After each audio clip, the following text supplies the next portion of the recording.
ప్రభు అయినటువంటి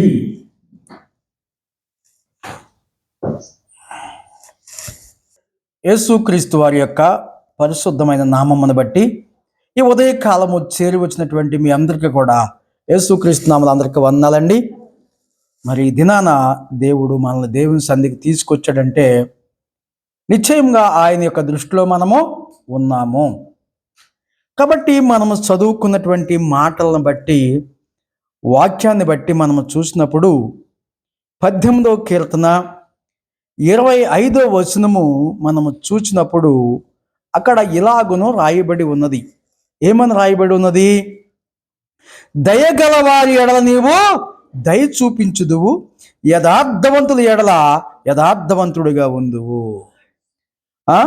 సద్భావము గల వారి ఎడల నీవు సద్భావము చూపుదువు, మూర్ఖుల ఎడల నీవు వికటము చూపుదువు. దేవుడు ఎవరికి ఏది చెయ్యాలో అన్నీ ఆయనకి తెలుసు. ఎవరికి ఏది చేయాలో అన్నీ కూడా ఆయనకు తెలుసు. కాబట్టి ఎరిగి ఎరిగి చెడిపోయేవారుగా మనం ఉండకూడదు. దేవుని మాటలో ఎరిగి ఎరిగి చెడిపోయేవాళ్ళుగా మనము ఉండకూడదు. అయితే దేవుడు మనుషులతో వ్యవహరించే తీరు గురించి ఒక ప్రాముఖ్యమైన నియమం ఇక్కడ కనిపిస్తూ ఉంది. అమ్మా, దేవుడు మనుషులతో ఎలాగ వ్యవహరిస్తాడో, ఎలాగ ప్రవర్తిస్తాడో అనేది ఈ అధ్యాయంలో మనకి స్పష్టంగా మనకు అర్థమవుతూ ఉంది. మన హృదయంలో ఈ మధ్య నేను ఎక్కువ ప్రార్థన చేయట్లేదు. నేను ఎప్పుడూ ఎక్కువ ప్రార్థన చేయలేదు, ఇప్పుడు కూడా ఎక్కువ ప్రార్థన చేయట్లేదు. ఏమని ఎక్కువ ప్రార్థన అంటే, నాకు డబ్బు కావాలని, ఆస్తి కావాలని, జబ్బు పోవాలని ప్రార్థన చేయట్లేదు. మనం చేయవలసిన ఆయనకి అన్నీ తెలుసు. మనకి ఏది కావాలో ఏది అక్కర్లేదో ఆయనకి తెలుసు. కాబట్టి ముఖ్యంగా మనం ప్రార్థన చేయవలసిన సంగతి ఏంటంటే, దేవా నీ యథార్థత నాకు నేర్పించు, నీ నీతిలో నడవడం నాకు నేర్పించు. మనం చేయవలసిన ప్రార్థన ఏంటి? యథార్థతగా నన్ను నడిపించు, నేర్పించు యథార్థత. నీతిలో నడవడము నాకు నీ నీతి మార్గం నాకు నేర్పించు అని నేను ఎక్కువ ప్రార్థన చేస్తున్నా. ఈ మధ్యలో ఎక్కువ చేయట్లేదు, 2 మాటలే. ఈ 3 రోజులు అయితే ఒక వాక్యం చదువుతున్నా. ఎందుకంటే ఎవరొకరు ఫోన్ చేయట్లేదు. నిన్న అత్తమానం తిరుగుతూనే ఉన్నాం. అయితే మనం విస్తారంగా అడిగేస్తే విస్తారంగా ఇస్తాడని కాదు అక్కడ. కానీ దేవుని సన్నిధిలో ఎక్కువ గడపాలి, ఎక్కువ ప్రార్థన చేయాలి.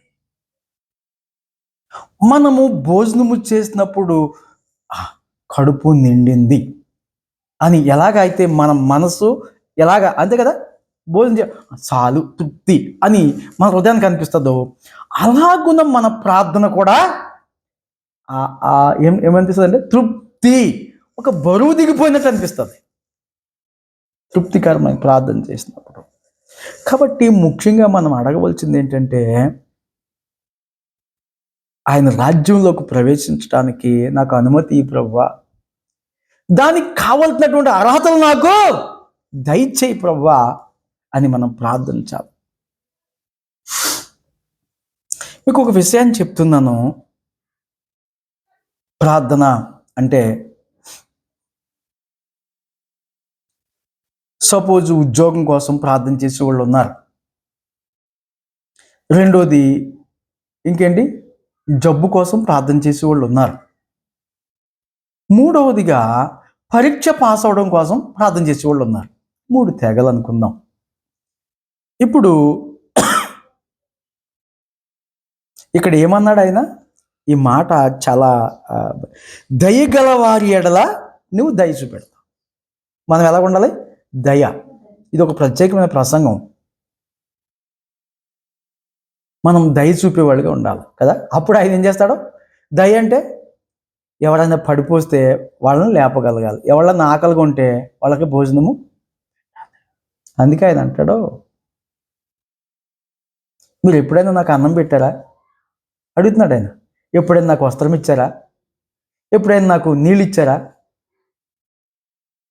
ఇచ్చిన వాళ్ళు ఈ పక్కన ఉన్నారు, ఇవ్వనోళ్ళు ఈ పక్కన ఉన్నారు. ఇచ్చిన వాళ్ళు ఏ పక్కన ఉన్నారు? కుడి వైపున ఉన్నారు. ఇవ్వనోళ్ళు ఎక్కడ ఉన్నారు? ఎడం వైపున ఉన్నారు. వీళ్ళ నీతిమంతులు. వీళ్ళు అడుగుతున్నారు, ప్రభువా ఎప్పుడు మా ఇంటికి వచ్చావు, ఎప్పుడు నీకు నీళ్ళు ఇచ్చావు, ఎప్పుడు మా ఇంటికి వచ్చావు, ఎప్పుడు మీకు భోజనం పెట్టావు, ఎప్పుడు నువ్వు దిగంబరిగా ఉన్నావు, ఎప్పుడు నీకు వస్త్రం ఇచ్చావు? దయ అంటే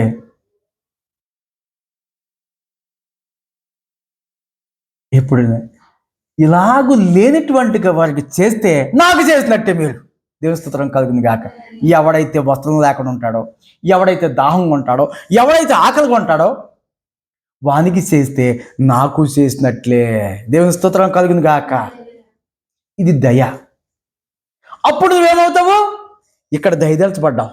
ఎక్కడికి వెళ్ళిపోతున్నావు? కుడివైపున. దయగల వారిపై ఈ పాట బాగుంటుంది. మొన్న పాడించిన ఏం పాట అది? అయిపోయినాక ఇదే పాట పాడండి, కానుకల పాట. ఏం పాట అది? ఏం పాట? రైట్, ఈ పాట పాడు, పూర్తిగా పాడు. దయగల వారి ఎడల ఏం చేస్తాడు ఆయన? దయ చూపిస్తాడు. ఇంకేముంది? యథార్థవంతుడు ఎడల ఆయన యథార్థవంతుడిగా ఇంకా యథార్థతను నేర్పిస్తాడు. ఏం చేస్తాడమ్మా? ముందు ఇది నేర్చుకోవాలి. అందుకనే అది అలాగే పెట్టి ఒక మాట చదవండి. ఆయన రాజ్యంలో ప్రవేశిస్తానికంట ముందు చేయవలసింది ఏంటంటే, నీ దప్పికి తీరాలన్నా, నీ సమస్య పోవాలన్నా, నీకు ఆరోగ్యం కలగాలన్నా, ఆస్తి కలగాలన్నా, ఆశీర్వాదం రావాలన్నా మొట్టమొదట చేయవలసిన పని ఒకటి ఉంది. ఏంటి ఆ పని అంటే, మత్తయి సువార్త 6:33 చూద్దాం. మనం చేయవలసింది చేయకోకుండా మనం ఏదేదో చేస్తుంటే, ఏదేదో చేస్తుంటే దానికి ఏంటి జవాబు రాదు. మనం చేయవలసింది చెయ్యాలి. చూడండి, మత్తయి సువార్త 6:33 కరెక్టేనా? కాబట్టి మీరు ఆయన రాజ్యమును నీతిని మొదట వెతకాలండి. ఏంటంటే ఏం వెతకాలంట? నీతిని వెతకాలి, అన్యాయాన్ని కాదు. మొట్టమొదటి ఏం చేయాలి? ఆయన రాజ్యమును నీతిని వెతకాలి. వెతికితే ఏంటి లాభం? ఏంటి అంటే ఆగండి. నీతిని వెతకాలంటే ఇప్పుడు మనం దారంటే వెళ్ళిపోతున్నాం. నిన్న పాస్టర్ గారికి అంటే సెల్ ఫోన్ దొరికిందంట. సెల్ ఫోన్ దొరికింది రోడ్డు మీద. ఇలా ఉంటుంది కదా ఈ ఆట, ఇలా ఉన్నది. ఇలాంటివి చాలా కనపడుతూ ఉంటాయి రోడ్డు మీద. అంటే ఏం కనపడతాయి? ఇది పై డిక్క కనపడుతుంది కదా. చాలాసార్లు నాకు కూడా బోల్డ్ అని కనపడుతుంది. ఆయన డిక్కేమనుకుని కాల్ వేసాడు దాని మీద. కాల్ వేసి సెల్ ఫోన్ అది తీసుకుని జేబులో పెట్టుకుని ఇంటికి వెళ్ళాడు. సరేలే అని చెప్పి ఛార్జింగ్ పెట్టి అక్కడ పెడితే ఒక గంట అయినాక ఫోన్ వచ్చింది దానికి. ఫోన్ వస్తే ఎవరు మీరు అంటే పలానా అని చెప్పాడు. రా తీసుకెళ్ళిపో సెల్ ఫోన్ అంటే ఇచ్చేసాడు ఆయన. అదేంటది? యథార్థత కదా. ఏంటది? యథార్థత. నీది పడిపోతే రేపు నీకు కూడా దొరుకుతుంది, నువ్వు చేసిన దాన్ని బట్టే. వీళ్ళు అంటారు, ఎప్పుడు నీళ్ళు ఇచ్చాం ప్రభా? కాబట్టి ఇచ్చారు. చాలా పిండి వంటలు చేసేస్తున్నాడు. ఏసై క్రిస్మస్కి వచ్చేస్తాడని వస్తా అని చెప్పాడంట. ప్రభా ఎన్నో క్రిస్మస్లు చేస్తున్నాను, అందరింటికి నేను వెళ్తున్నాను కానీ మా ఇంటికి నువ్వు ఎప్పుడు వస్తావని అడిగిందంట. రోజు ప్రార్థన చేస్తా. చాలా ముదిరిపోయినటువంటి ఒక రుద్దురాదు. ఇన్ని సంవత్సరాల నుంచి ఎప్పుడు నీ గుడికి వస్తున్నాను, ఎప్పుడు నీ ఆలయానికి వస్తున్నాను, ఎప్పుడు వస్తావు మా ఇంటికి? ఒక్కసారి అన్న ఒక్క క్రిస్మస్ కన్నా మా ఇంటికి రావా అంటే వస్తానమ్మా అని చెప్పాడంట. వస్తా అన్నవాడు మాట తప్పడు. మరి ఏం కడుపులో వస్తాడు? వచ్చాడు లేదా? మరణించాడు లేదా? ఇప్పుడు మళ్ళీ వస్తాడు రాడా? వచ్చి తీరుతాడు ఆయన. ఈ అమ్మకు మాట ఇచ్చాడంట వస్తా. సరే అని ఇల్లు ఒళ్ళు అన్ని శుభ్రం చేసింది, హట్టహాసంగా చేసింది, సూపర్గా చేసింది, మంచి అన్ని చేసింది, పిండి వంటలు చేసి ఎప్పుడు వస్తాడని అన్ని కూడా ఏం చేసింది? ఎదురుగా పెట్టింది. ఒక ఆమె వచ్చిందంట, చింపులు గుడ్డలు వేసుకుని, అమ్మా ఆకలి అందంట. నీ ఏసై కోసం చేతి పెట్టేది మొట్టమొదటిగా నీకు ఎట్టాలా, తర్వాత రా అందంట. మళ్ళీ ఇంకొక ఆయన వచ్చాడంట, అమ్మా దాహం వేస్తుందమ్మా, కొంచెం నీళ్ళు అమ్మ. అబ్బాయి తర్వాత రా, నేను ఏసై కోసం చాలా వేస్తున్నాను. ఇంకొక ఆయన వచ్చాడంట, అమ్మ ఆమె క్రిస్మస్కి ఏదో ఒకటి చేస్తూ బట్టలు కొనడం ఏదో చేసిందంట. ఈసారి మా ఏసైకి పెట్టినాక పెడుతుంది, బట్టలు కూడా ఉన్నాయి, బట్టలు తీసింది, అన్ని తీసింది, అందరూ ఎప్పుడులాగా చేస్తుంది, బట్టలు కూడా కొన్నది. వచ్చి అమ్మ ఎప్పుడు బట్టలు ఇస్తావు కదా, మరి ఈ సంవత్సరం ఇస్తున్నావా అంటే, లేదు మా ఏసై వచ్చాక ఇస్తాలే, ఇప్పుడు ఫస్ట్ కూడా ఆయనకి ఇట్టాలి నేను, తర్వాత మిగిలిన వాళ్ళని అలాగే చూస్తుంది. ముగ్గురు వచ్చి వెళ్ళిపోయారు. వచ్చి వెళ్ళిపోయినాక చీకటి అయిపోయింది, ఇంకా రావట్లేదు. ఇంకెక్కడ వస్తాడు?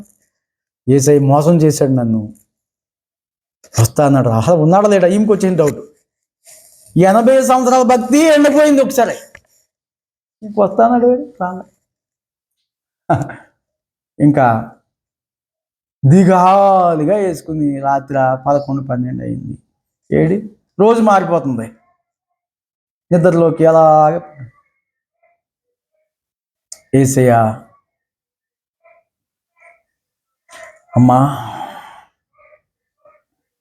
నేను ఆల్రెడీ వచ్చాను, బట్టలో లేకుండా ఒక ఆకలితో అంటూ వచ్చింది, వాళ్ళకి పెడితే నువ్వు లేదు తర్వాత అని చెప్పావు. నేను వచ్చిన 3 సార్లు వచ్చాను నీ దగ్గరికి, ఒక్కసారి కూడా నువ్వు గమనించలేకపోయావు. వాళ్ళకి పెడితే నాకు పెట్టినట్టే, దయగల వారి ఎడల ఆయన దయ చూపువాడు. ఇంకేమన్నాడు ఆయన? యథార్థవంతులు ఎడల యథార్థంగా చేస్తాడు. మనము ఎవరికి పెడుతున్నాం? ఆ ప్రసంగం ఉన్నది, చాలా మంచిగా ఉన్నది. ఇది ఆయన అంటాడు, నేను ఆకలిగా ఉండి నాకు ఆహారం పెట్టిదిరా ఉన్నది ప్రసంగం. అయితే ఇక్కడ మనము ఎలాగుంటున్నాం? మనం చేయవలసింది ఏంటి? అన్ని కావాలంటే ఏం చేయాలి? మొట్టమొదటి ఏం చేయాలి? కాల్పిస్తే ఏం చేయాలి? ఆయన రాజ్యాన్ని, నీతిని. ఏమంటే నీతిమంతుడిగా మనకేమైనా దొరికితే ఏం చేయాలి? మనకేమైనా వస్తుంది? అన్యాయంగా పోవడంత నీతి. ఇంకో విషయం చెప్తా, యథార్థత. పరీక్షలు వచ్చినాయి అంట. అమ్మా ఏనండి, మీరేనండి, పరీక్షలు వస్తే 2 వ్యక్తులు ప్రార్థన చేస్తున్నారంట. 2 వ్యక్తులు ప్రార్థన చేస్తున్నారు. పరీక్షకి ఇంకా 2 గంటల టైం ఉంది. ఎన్ని గంటల టైం ఉంది? 2 గంటల టైం ఉంది. ఒక ఆయన దేవుని సన్నిధిలో మోకరించి, ప్రభువా అయినా నాకు మంచి మార్కులు తేవాలి, ఫస్ట్ క్లాస్ రావాలి అని ఏడ్చి ప్రార్థన చేస్తూ ఉన్నాడు. ఇంకొక ఆయన ఏం చేస్తున్నాడు? 2 గంటలో ఏం చేస్తున్నాడు?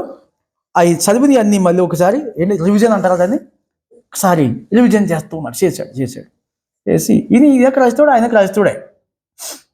2 గంటల టైం ఉన్నది, ఇంకా చేస్తూ ఉన్నాడు. 2 ఎగ్జామ్ రాశారు. ఎగ్జామ్ రాస్తే 2కి మార్కులు వచ్చినాయి. 2కి కూడా మార్కులు వచ్చినాయి. ఇప్పుడు ఎవరికి ఎక్కువ మార్కులు వస్తాయి చెప్పండి? మీరు న్యాయం ఏం చెప్తారు నాకు చెప్పండి. ఎవరికి ఎక్కువ మార్కులు రావాలి? 2 ఎగ్జామ్ రాశారు, మార్కులు వస్తున్నాయి, ఈరోజు వస్తున్నాయి. ఎవరికి రావాలి మార్కులు చెప్పండి? న్యాయం కదా? కష్టపడ్డాడు అంటే గాల్లో దీపం పెట్టి దేవుడా అంటే వచ్చేస్తాయి మార్కులు. ఏం చేయాలి? 2 గంటలు కష్టపడ్డాడు. మీకు అర్థమవుతుందా? ప్రభు అనేవాడు ప్రతివాడు ప్రతిఫలం వచ్చేదో. మళ్ళీ చదివిని మళ్ళీ ఏం చేశాడు? రిపీట్ చేసుకొని చదివాడు కరెక్ట్గా. అందుకనే మనం చేయవలసిన ప్రార్థన ఏంటంటే, మార్కులు ఎక్కువ రమ్మని కాదు, నాకు జ్ఞాపశక్తి దయచే ప్రభువా. అర్థమవుతుందా అండి? నాకు నీతిని, రాజ్యాన్ని ఎతకడం అంటే ఏం చేయాలి? నాకు జ్ఞాపశక్తి దయచే ప్రభువా.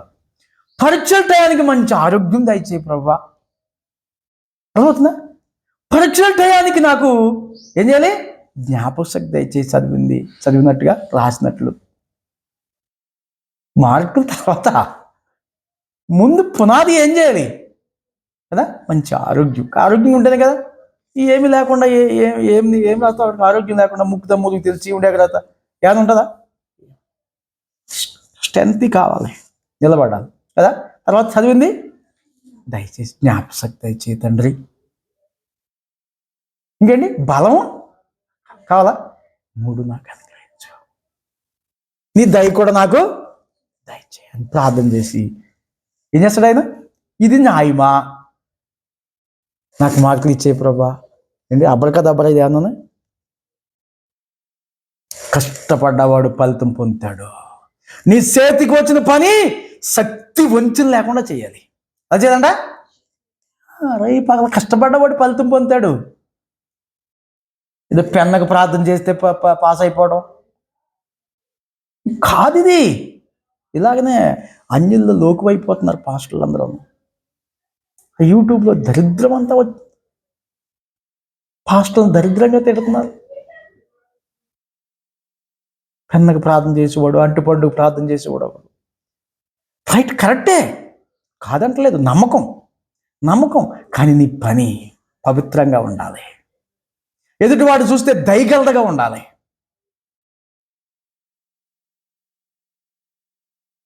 కాబట్టి మనం ఏ విధంగా దయ పొందుతాం? ప్రభు చేత. ఏ విధంగా ప్రభు చేత యథార్థవంతులు అనిపించుకుంటాం? యథార్థవంతులు ఏడలా ఆయన ఏం చేస్తాడంట? యథార్థంగా ప్రవర్తిస్తాడు, అంతే కదమ్మా. కాబట్టి మనము కిందకు వద్దాం, చూడండి ఇంకేమున్నది అక్కడ. శ్రమపడు వారిని నీవు 27వ వచనంలో ఏముంది? అది ఎవరు శ్రమ పడతారు? చదివిన వాళ్ళేనా? శ్రమ కదా. రాత్రత్మన చదివాడు బాగానే ఉంది, సంవత్సరం అంతా చదివాడు బాగానే ఉంది. అతను ఈ 3 మాటలు చదువుకు ప్రార్థన చేసుకుని, అయ్యా చదివింది నాకు జ్ఞాపకం చేయి ప్రభువా, అయ్యా రాసిన దానికి చక్కనే ఇంకో 3 చెప్పాను, ఇంకోటి ఏం చెప్పాను నేను కదా. ఈ 3 అని ఇవి ఉంటేనే కదా మనం వెళ్తాం, అవునా కదా. కాబట్టి ఒక ఆయన అడుగుతాడు, యాకోబు అని ఆయన అడుగుతాడు. ఏమని అడుగుతాడంటే, నాయన నువ్వు నన్ను ప్రాణం దిక్కెళ్ళమంటున్నావు, నాకు తినుటకు తిండి ధరించుటకు వస్త్రం ఇస్తే నేను అక్కడికి వస్తానని అడుగుతాడు. రైట్, ఇస్తా అని చెప్పాడు, ఇచ్చాడు. దేవుని సూత్రం కలిగింది గాక. కాబట్టి ఇక్కడ ఇంకోటి ఏంటంది? సద్భావము గలవారి ఎడల నీవు సద్భావమును చూపుదువు. సద్భావము, అమ్మా ఏం భావం ఉండాలి? సద్భావము. మనం ఎగిరెగిరి పడకూడదు. ఎలా ఉండాలి? సద్భావము. ఎక్కువగా మాట్లాడద్దు, తక్కువగా మాట్లాడద్దు, లిమిట్గా మాట్లాడద్దు. ఎక్కువగా ఎట్టొద్దు, తక్కువగా ఎట్టొద్దు, లిమిట్గా ఎడదాం. సద్భావము. ఇందువల్ల నీ పొరుగు వారిని సద్భావం అంటే ప్రేమించాలంటే అక్కడ లిమిట్లు ఉన్నాయి, చాలానే. ఏమ్మా లేదా? లిమిట్ లేదా? కొన్ని ఆటలు చాలా లిమిట్లు ఉన్నాయి. దానికి తగ్గట్టుగా మనం ప్రవర్తించాలి.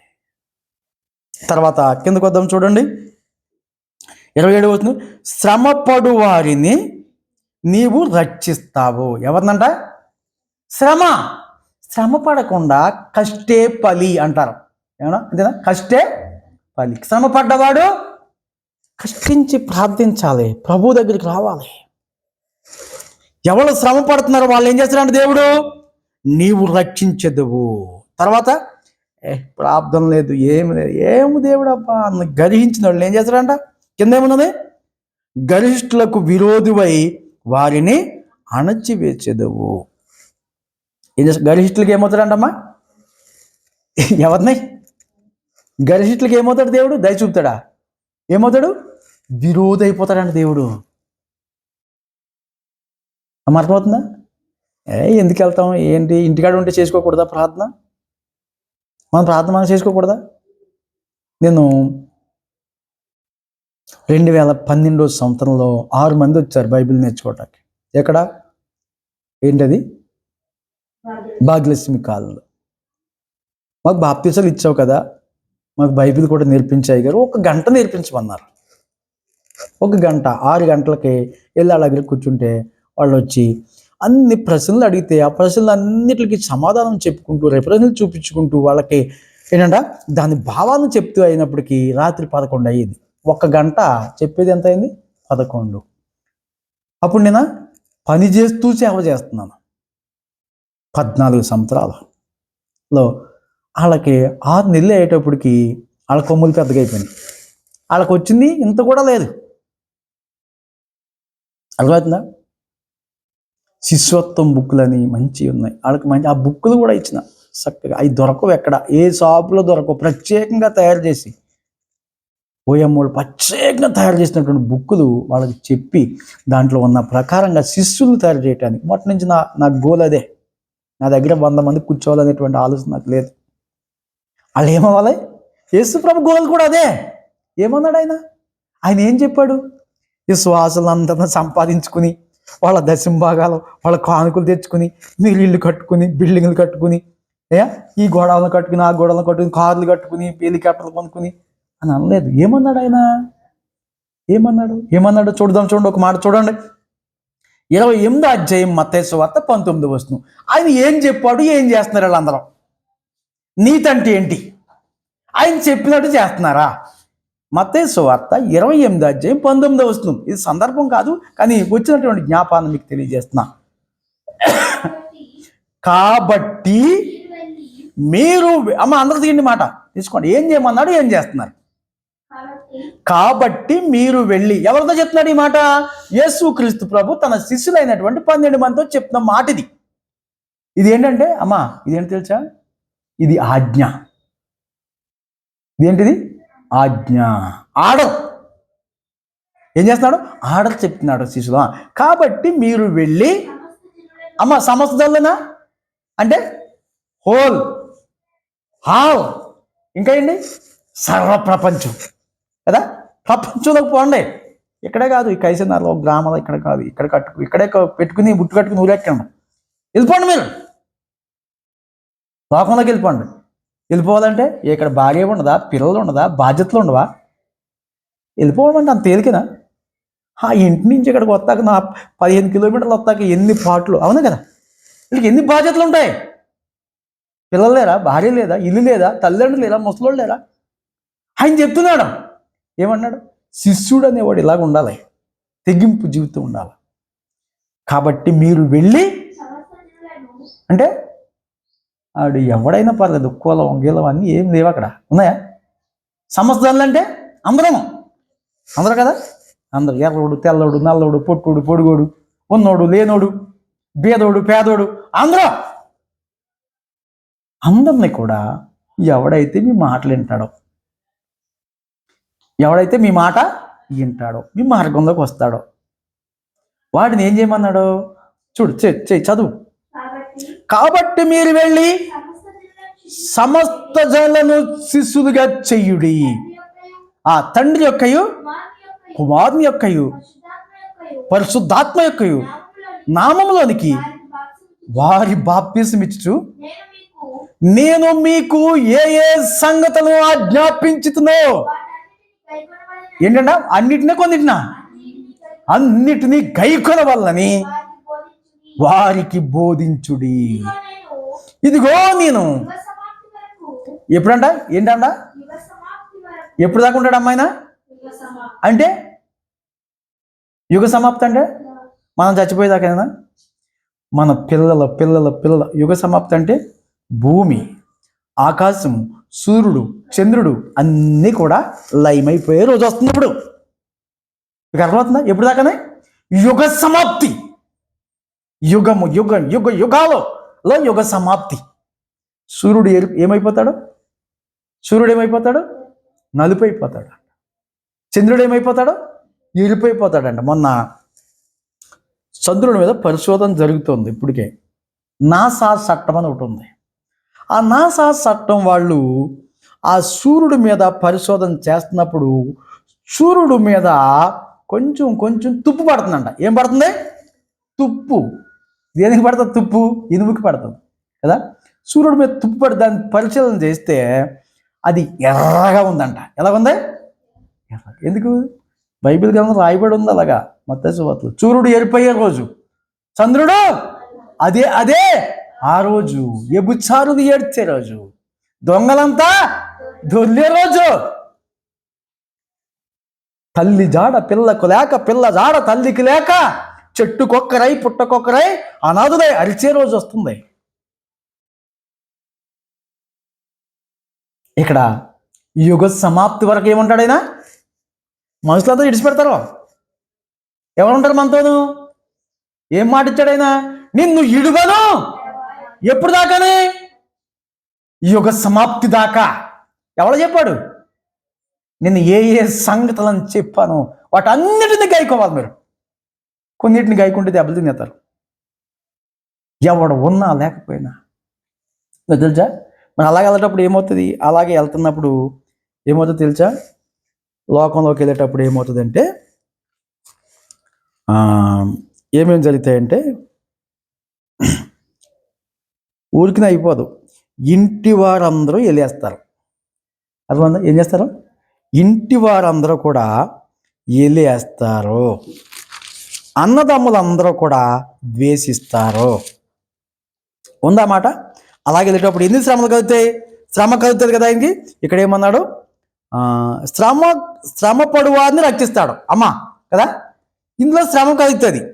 ఆ శ్రమ పడే వాళ్ళని ఆయన ఎలాగ రక్షిస్తాడో దీని లోకాసువార్త తీయండి. లోకాసువార్తలో ఉన్నది.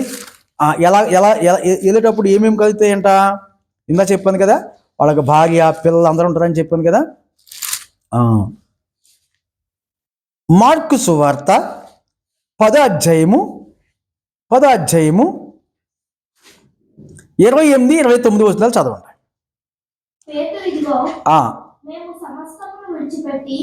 పేతురు ఇదిగో మేము సమస్తమును విడిచిపెట్టి. సమస్తం అంటే అమ్మా, సమస్తం అంటే ఇల్లు, భార్య, పిల్లలు, ఆస్తి, బ్యాంక్ బ్యాలెన్సు, బైకులు, కార్లు, ఇంకేంటి వల్లాలి ఏంటవి అలాంటే వాళ్ళు చేపలు పట్టేవాళ్ళు అవన్నీ సమస్తం అంటే అయ్యేనా? సమస్త జనులకి ప్రకటించాలంటే ఏం చేయాలి? సమస్తాన్ని విడిచిపెట్టాలి. మరి ఈరోజు పాస్టర్ గారు సమస్తాన్ని విడిచిపెడతారా, సంపాదిస్తున్నారా? ఇక్కడ ఇప్పుడున్న పాస్టర్ సమస్తాన్ని విడిచిపెడుతున్నారా, సంపాదిస్తున్నారా? ఆయన చెప్పింది చేస్తున్నారా? ఇక్కడ పేతురు ఏం చేస్తున్నాడు చూడండి. సమస్తాన్ని ఏమన్నాడమ్మా?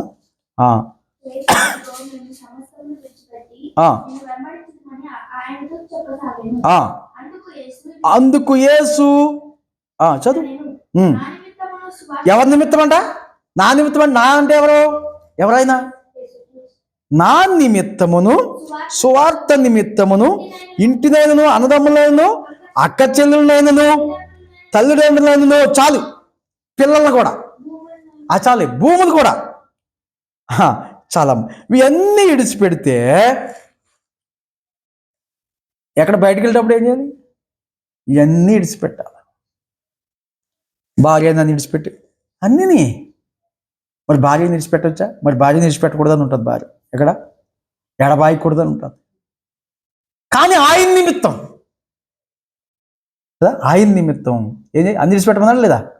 విడిచిపెడతామంటే మామూలు మాటలా? ఎంత బాధ ఉంటుంది. గుండె ఏమవుతుంది? గుండె బద్దలాసిపోయే మాటలు చెప్పాడు ఆయన కదా. ఏమవుతుంది? హార్ట్ అటాక్ అర్జెంట్గా వచ్చేద్ది. అవునే కదా. అన్ని కోట్లు విడిచిపెట్టేస్తాడు, అంత బేలకు విడిచిపెట్టేస్తాడా? అన్ని కార్లు, అన్ని బిల్డింగ్లు, భార్య. అసలు ఇంకా ఏమన్నాడు ఆయన? ఇంకొక దిక్కుని అంటాడు. ఇంకొక దిక్కుని కూడా ఆ మాట అంటాడు చూడండి. ఇంకొక దిక్కుని ఎక్కడ అంటాడంటే ఇంకొక దిక్కుని కూడా ఆ మాట ఉంటుంది. లోకాసువార్తలో కూడా ఉంటుంది చూడండి. ఆ మాట లోకాసువార్తలో కూడా, ఇది సందర్భం అయినప్పుడు కూడా లోకాసువార్తలో కూడా ఆ మాట ఉంటుంది.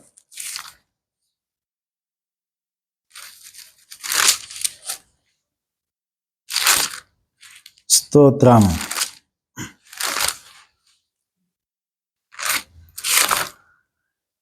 యేసేన పరిహారి. అమ్మా లోకాసువార్త 14వ అధ్యాయము 26వ వచనం చూడండి. 14-26.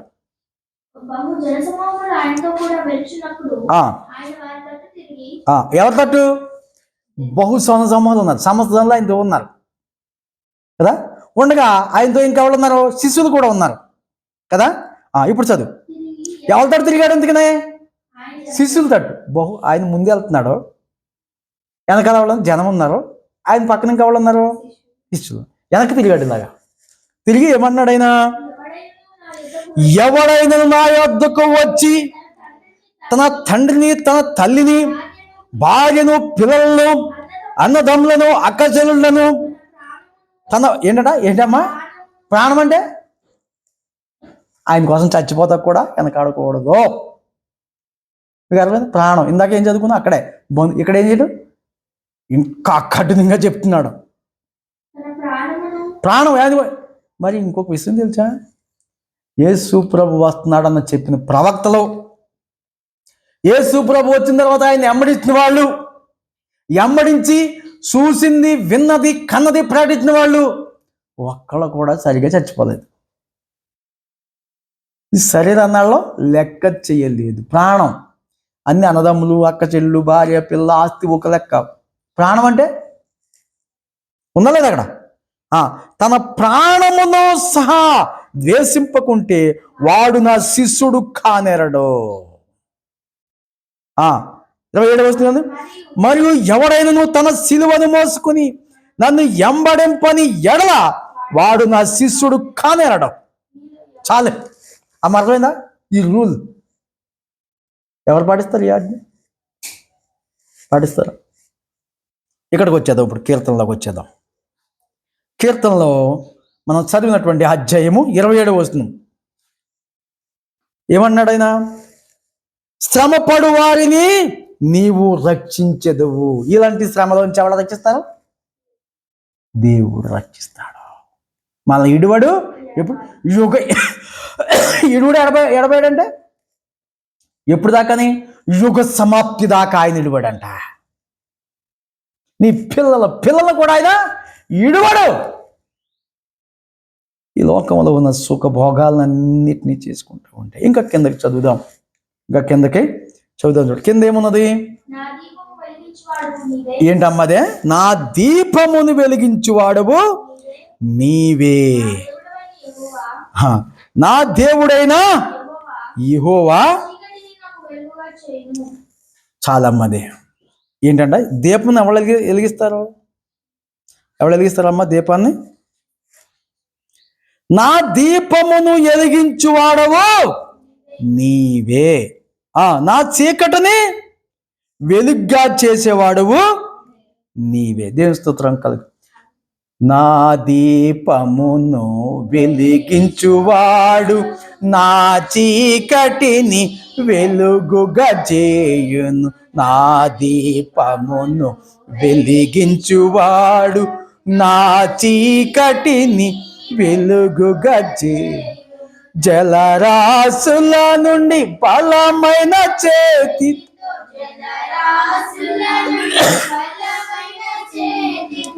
వెలుపల చేసిన బలమైన దేవా,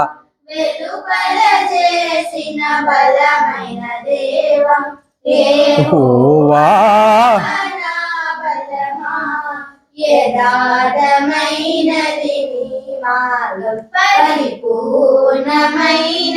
చాలు. ఇప్పుడు ఇన్ని శ్రమలు వస్తాయంటే ఎవడైనా యేసు ప్రభు దగ్గరికి వస్తాడా? ఎవడన్నా యేసు ప్రభుని నమ్ముకుంటారా? అసలు ఎందుకు వస్తారా యేసు ప్రభు దగ్గరికి? శ్రమలు పోవాలని, బాధలు పోవాలని, అప్పులు తీరాలని, ఆస్తి పనులు అవ్వాలని, అందంగా అవ్వాలని. అందుకే వస్తారా? అందుకని వచ్చి అసలు వీళ్ళందరూ వచ్చేది ఎందుకు? వేల మంది, లక్షల మంది, కోట్ల మంది వచ్చేది ఎందుకు? ఇవన్నిటి కోసం.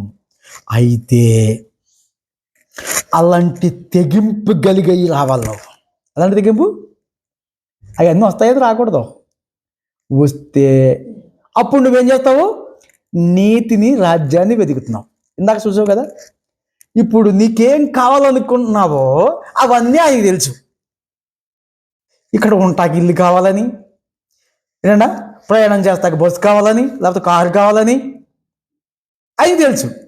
అందుకే మొదట నా రాజ్యాన్ని, నీతిని వెతకండి. వెతికేటప్పుడు ఏం చేయాలి? అవి వస్తాయని వెతకూడదు. నీకు ఏమేమి లగ్జరీ కావాలో అవన్నీ ఆయన ఇస్తాకే ఆయన ఇచ్చేస్తాడు ఆటోమేటిక్గా. ఆటోమేటిక్గా మనం అడగకుండానే, అడక్కముందే ఆయనకి తెలుసు. తెలీదా? తెలుసు. అడక్కముందే ఆయనకి తెలుసు. కాబట్టి మనం యథార్థతను నేర్చుకోవాలి, నీతిని నేర్చుకోవాలి. నీతిగా ఉండలేం, యథార్థంగా ఉండలేం. ఏం చేయాలంట? ప్రాణం పోయినా అబద్ధం ఆడద్దు, ప్రాణం పోయినా నీతి తప్పదు. అలాగే ప్రాటిస్తూ పోస్తే అవన్నీ మన వెనకాల వస్తాయంట. ఆ తెగింపు కావాలి మనకు ముందు. ఏం కావాలి? ఆ తెగింపు కావాలి. దేవుని స్తోత్రం కలుగును గాక. అట్ల మీద ధ్యాస ఉంచొద్దు. ఇక్కడ మనం నా దీపమును వెలిగించువాడు ఆయన. వెలిగిస్తాడో ఆయన ఆర్పడం. ఎవరు ఆర్పేసుకుంటారో? మనంతట మనమే ఆర్పేసుకుంటాము. మనంతట మనమే. నా దీపమును వెలిగించువాడు నీవే. అమ్మా, దీపాన్ని వెలిగించేవాడు ఆయనే. వెలిగించిన దీపం ఎలా పనిచేయాలి? వెలిగించిన దీపము ఎలా పనిచేయాలి చూడండి. 2వ సామ్యూయేలు 22వ అధ్యాయము 29వ వచనం. ఈ దీపం గురించి కొద్ది ముందుకెళ్ళి మనం ముగించేద్దాం. ఇంకా 5 నిమిషాలు నేను ముగించేస్తున్నా. ఓకే, దీపం గురించి మనం 2 మాటలు తెలుసుకుందాం. చూడండి, 2వ సామ్యూయేలు 22:29. 2వ సామ్యూయేలు 22వ అధ్యాయం 29వ వచనం.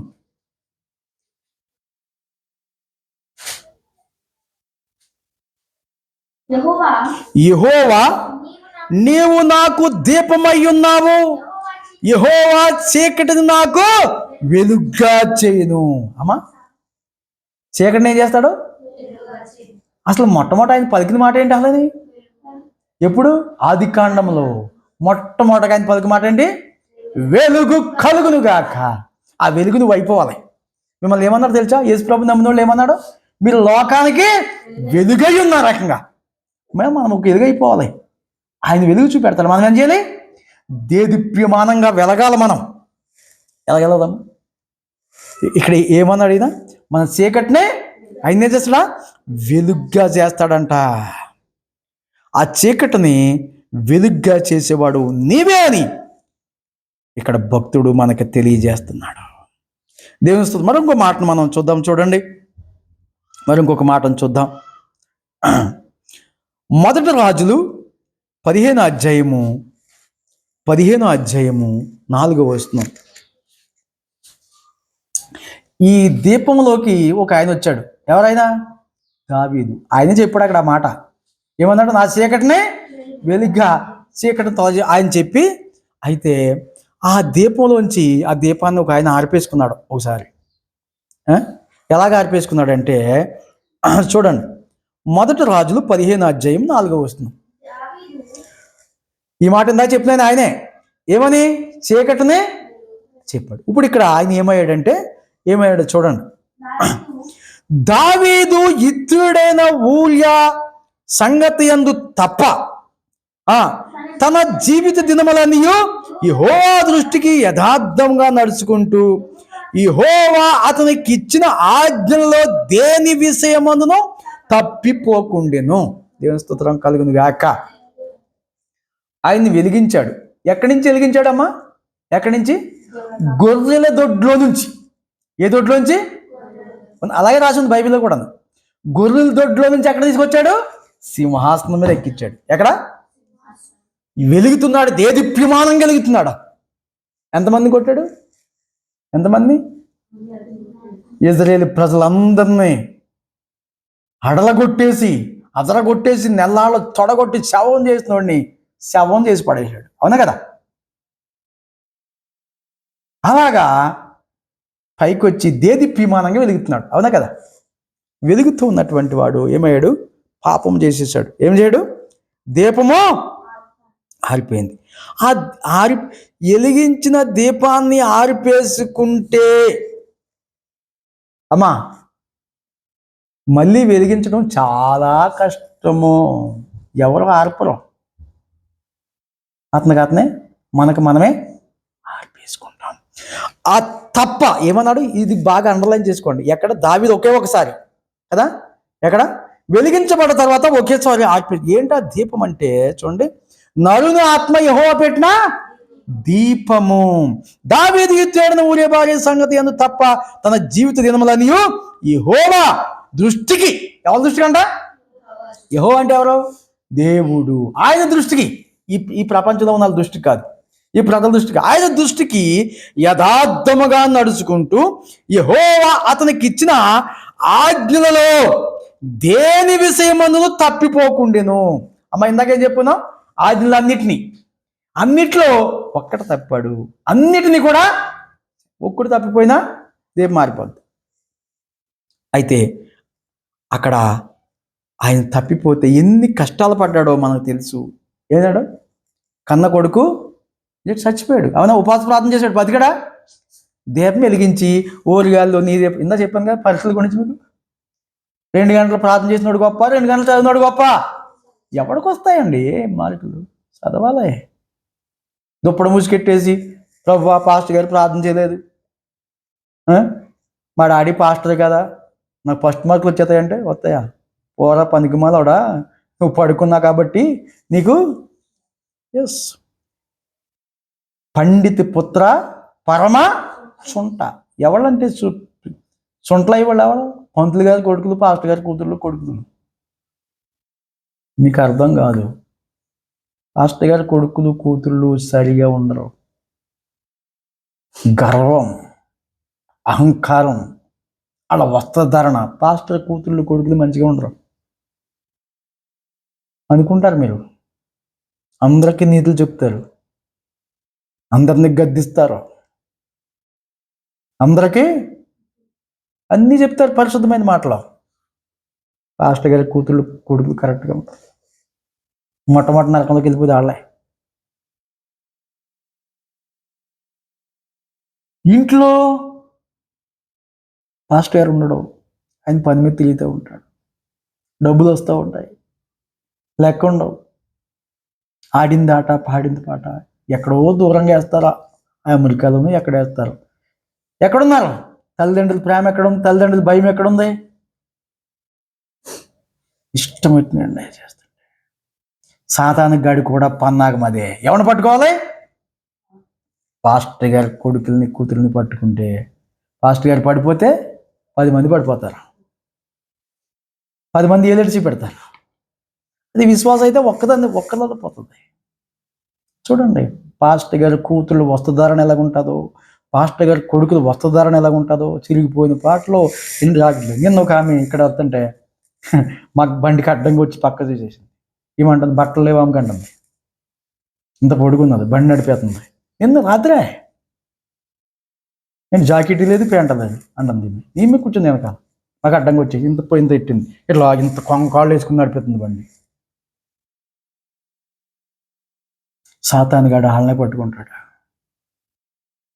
పరిస్థితులు బాగుండవు కాబట్టి పద్ధతిని మార్చుకుని పరిశుద్ధంగా నడాలి. అప్పుడు ఏమవుతారు తెలుసా?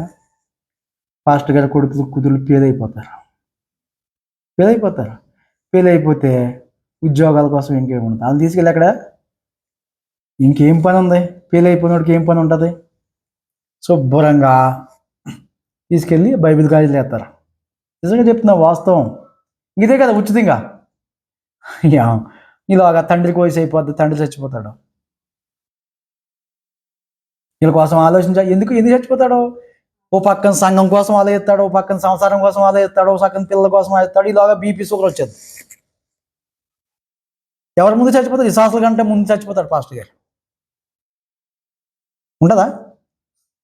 ఓ పక్కన సంఘం బాధ, ఓ పక్కన సంసారం బాధ, ఓ పక్కనే పిల్లలు పాడైపోయినది బాధ. ఎవరికి వస్తుంది బీపీ షుగర్? ఆలోచన ఎక్కువ వాళ్ళు ఆలోచిస్తారు. విశ్వాసకు ఒకటే ఆలోచన, భర్త కూడా పిల్లల కోసం. పాస్టర్ గారికి ఎన్నో ఆలోచనలు. పాస్టర్ గారు ఎలాగ ఉండాలి? ప్రశాంతంగా ఉండాలి. ఎక్కడున్నది ప్రశాంతత? ఉన్నదా? కాబట్టి పద్ధతి మార్చుకోవాలి.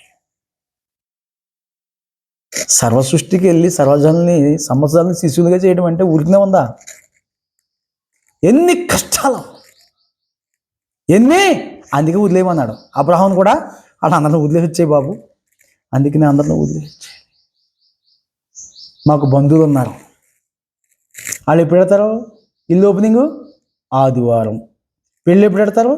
ఆదివారం. అదేంటది మెచ్యూరిటీ ఫంక్షన్ ఎప్పుడు పెడతారు? ఆదివారం. వెళ్ళకపోతే వాళ్ళు మాకు చుట్టాలు కాదు. ఇంకా ఇప్పుడు నేనేం చేయాలి? ప్రభు పని నుంచి పక్క తొలగిపోవాలా? ఎందుకు ఆయన అంటున్నాడు, ఏమీ లేదండి, మీరు ఎప్పుడు ప్రార్థన పెడతారు? పొద్దున్న పెడతారు, మధ్యాహ్నం పెడతారు, ఏదో టైంలో అలా కలవాలి. ఆయన ఏమన్నాడు? నా పరిస్థితి దినాన్నే ఏమన్నాడు? దొంగిలించొద్దన్నాడు. దొంగిలిస్తే ఏం చేయడు? మోసే ధర్మశాస్త్ర ప్రకారం వాళ్ళతో కూడా చంపేయమన్నాడు. ఆయన పొలాలకు ఉండేందుకు వాళ్ళతో కూడా చంపేయమన్నాడు. కానీ ఇప్పుడు కనికరం ఉన్నది. దినమంతా ఆయన సన్నిధిలో ఉండాలా? దినానికి ఒకసారి ఉండాలా? ఇదేం దినం ఇది? ఇందులో ఏముంది? ఆశీర్వాదం. ఇందులో ఏముంది? పరిశుద్ధత. మరి నీకు ఆ పరిశుద్ధ అక్కర్వద్దా? ఎంతమంది నా పెళ్ళికి తీసుకొస్తున్నావు, ఎంతమంది ఆలయానికి వెళ్ళకుండా చెడగొడుతున్నావు. మరి చేసే పాదిరి ఏం కావాలి వానికి? వానికి సంఘం ఉండదా? విశ్వాసం ఉండదా? ఆరాధన ఉండదా? ఆదివారం నాడు ఎక్కడదే? ఇలాగ తప్పిపోయినటువంటి వాడు, పేదైపోయిన పాదిరి కొడుకులు ఎక్కడ ట్రైనింగ్ అయ్యి ఇంక సంఘాలు ఎక్కడే? వాళ్ళ బాబు సంఘం చూసుకుంటాడు, ఇటు అక్కడ ట్రైనింగ్ అయ్యి వచ్చాడు, వీడు లేకపోతే వాడు సంఘం నడిపిస్తాడు, ఇటు పెళ్లి చేస్తాడు. అర్థమవుతుందా? కాబట్టి నేను చెప్తున్నాను, ఇన్ని శ్రమలో ఇన్ని బాధలు ఉంటాయి. చూడండి 27వ అధ్యాయం 27వ వచనం ఏముంది? శ్రమపడు వారిని కింద దీపం గురించి చెప్తున్నాం మనం కదా. ఏంటమ్మా? ఇలాగ దీపాన్ని ఆర్పేసుకుంటారు. అమ్మా అర్థమవుతుందా? వెలిగించిన దీపం ఏమవుతుంది ఇప్పుడు? ఇప్పుడు ఒక్కడు ఎన్ని దీపాలను ఆరిపోతున్నాడు? సమాజం అంతా ఏం చేసుకుంటారు? సండే ఆరాధనకి వెళ్ళక్కర్వద్దు కదా, ఆరిపోతున్నాయి దీపాలు, వెలుగుతున్నాయా? వెలిగించవలసినటువంటి సేవకుడు దీపాలను ఆరిపేస్తున్నాడా, వెలిగిస్తున్నాడా? దీపం ఏం చేయాలి? వెలుగుతూ ఉండాలి. అవునా కదా? వెలుగుతూ ఉండాలి. కాబట్టి ఇక్కడ మనం ఇంకా ముందుకు చూస్తే కొన్ని మాటలు మనకు కనబడతాయి. నా దీపం వెలిగించేవాడు అన్నాడు కదా. ఇంకొక మాటను కూడా చూద్దాం. కీర్తనల గ్రంథం 112 అధ్యాయం 4వ వచనం చూద్దాం. కీర్తనల గ్రంథం 112:4 త్వరగా చూద్దాం.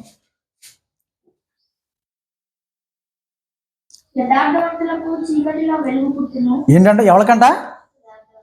యథార్థంగా ఎందుకు ఏం పుడుతుంది? చీకటిలో వెలుగు పుడుతుంది. ఏం పుడుతుందమ్మా? వెలుగు పుడుతుంది యథార్థవంతులకి.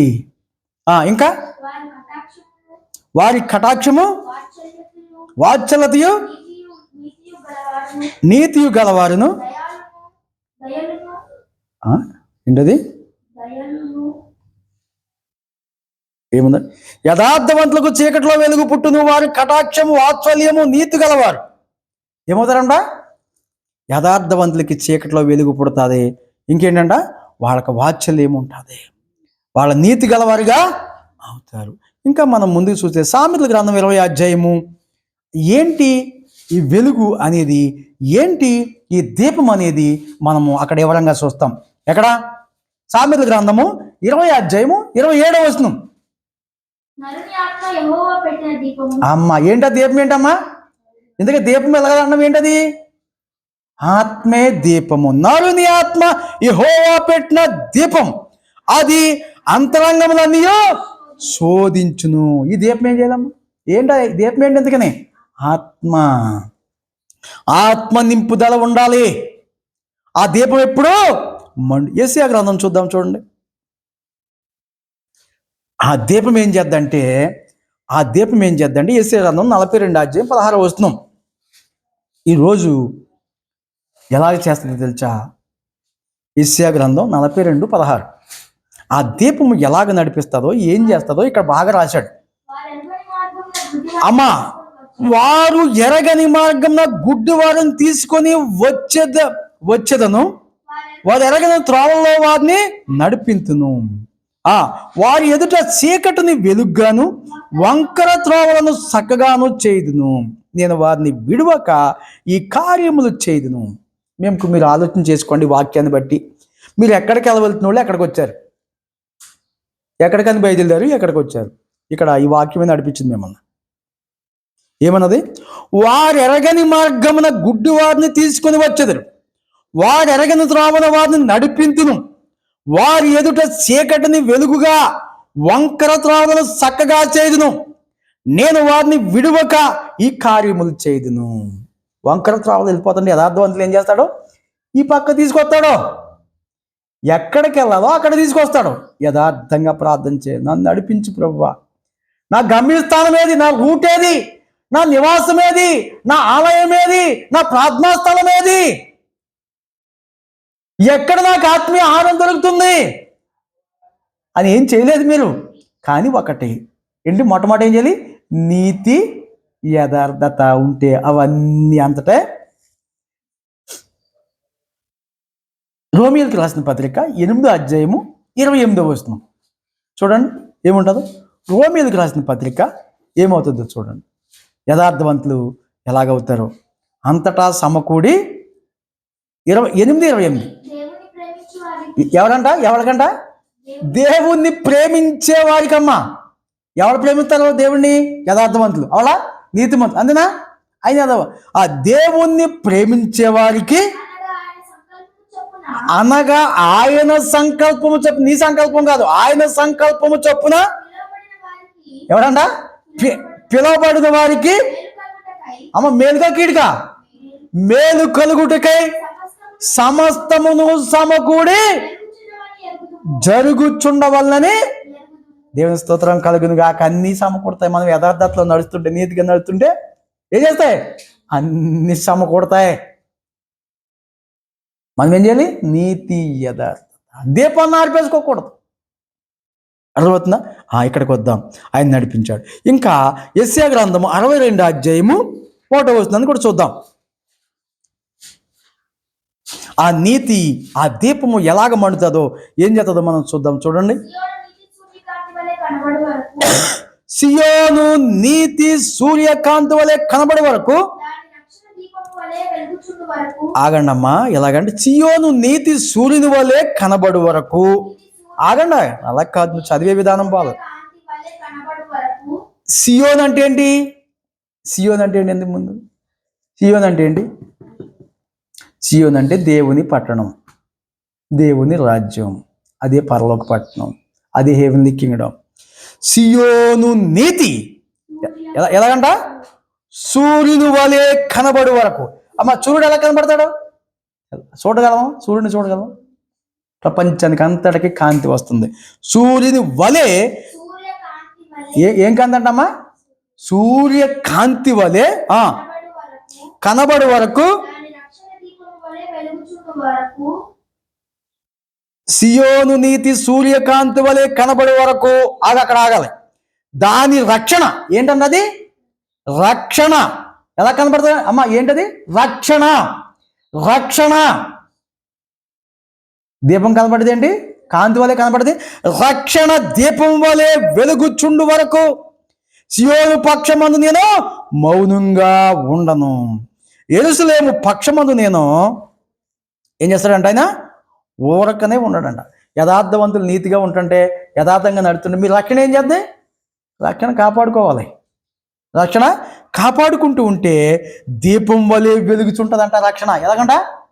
దీపం వలె. ఆ దీపం ఏం చేద్దాం? మనకి త్రోవ ఏం చేద్దాం? చూపెడుతుంది. దేవుని స్తోత్రం కలుగును గాక. ఇక్కడతో సరిపెడదాం. అయితే ఆ దీపం ఏం చేయాలో ఒక మాట మీకు చెప్పి నేను ముగించేస్తాను. లేవియాకాండం ఆ దీపం ఏం చేయాలో నేను ముగించేస్తాను. ఇలా ఈ మాట చెప్పి ముగించేస్తా. దీపం ఏం చేయాలి? లేవియాకాండం 6వ అధ్యాయం 12వ వచనం. ఇది ఆల్రెడీ ఎప్పుడో ప్రసంగం చేసి యూట్యూబ్లో పెట్టాను. అమ్మా ఎక్కడ చూడండి, తీసుకోండి ఆ మాట. 6వ అధ్యాయం 12వ వచనం. తర్వాత 2వ దాంట్లో నేను చెప్తాను ఈ మాటలన్నీ. బలిపీఠం మీద అగ్ని మండుచూ ఉండవలెను.